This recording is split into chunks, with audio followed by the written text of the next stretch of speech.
பாலிவுட்டின் முன்னணி நடிகர் சல்மான் கான். கடந்த சில ஆண்டுகளாக அவர் நடிப்பில் வெளியாகும் படங்கள் பெரிய அளவில் வரவேற்பை பெறவில்லை.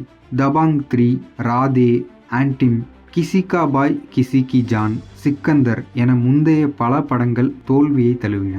தற்போது ஒரு ஹிட் கொடுத்தே ஆக வேண்டிய சூழலில் இருக்கிறார் சல்மான் கான். அவர் அடுத்து நடிக்கும் படம் உண்மை சம்பவத்தை மையமாக கொண்டு உருவாகிறது. கால்வன் வேலியில் 2020ஆம் ஆண்டு இந்தியா சீனா இடையே ஜூன் 15ஆம் தேதி நடைபெற்ற போரை சினிமாவாக பேட்டில் ஆஃப் கால்வான் என்ற பெயரில் உருவாக்குகிறார்கள். அபூர்வா லக்கியா இப்படத்தை இயக்குகிறார். இந்த போரில் முக்கிய பங்காற்றிய பிக்கு மல்லா சந்தோஷ் பாபுவாக நடிக்கிறார் சல்மான் கான். இப்படத்தின் படப்பிடிப்பு முன்பு மும்பையில் எடுக்கப்படுவதாக இருந்தது. ஆனால் படத்தின் நம்பகத்தன்மைக்காக ரியல் லொகேஷன்கள் சென்று படம் எடுக்கிறது படக்குழு. அதற்காக லடாக் சென்று படப்பிடிப்பை துவங்கி இருக்கிறார்கள். அதில் சல்மான் கானும் கலந்து கொண்டார்.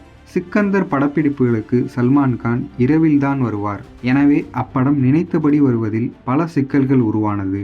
படத்தின் தோல்விக்கும் அது ஒரு காரணமாக அமைந்தது என ஏஆர் முருகதாஸ் சமீபத்திய பேட்டிகளில் கூறியிருந்தார். இந்த சூழலில் எப்போதும் செட்டுகளுக்குள்ளேயே படம் பிடிக்கப்படும் சல்மான் கானின் படம் பல ஆண்டுகளுக்கு பிறகு நிஜ லொகேஷன்களில் படமாக்கப்படுகிறது. இந்த தகவல்கள் சமூக வலைதளங்களில் பேசுபொருளாகி இருக்கிறது.